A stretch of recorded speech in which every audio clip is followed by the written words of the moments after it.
Hello, in this video I'm gonna show you how to adjust the boot order on MSI Thin A15. To do it, you need to be in the BIOS switch. If you don't know how to enter, there's a video on our channel on how to do it. And once that's done, just go to boot.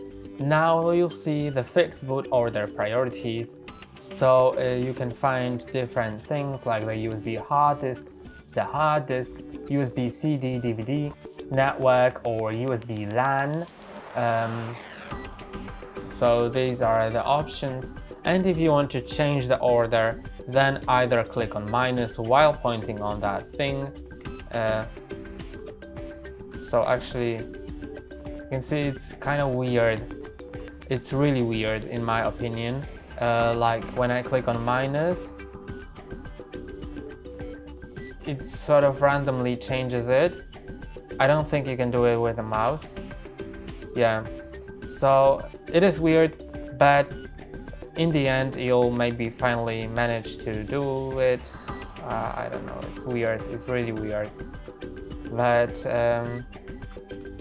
I believe this is the only option. Let me try clicking on other buttons. Yes, this is the only option to click on minus or plus on your keyboard. But I'll just try to get the hard disk to the top.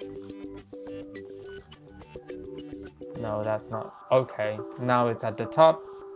It is weird, but I finally managed, and that's all for today. Don't forget to like and subscribe. See you next time.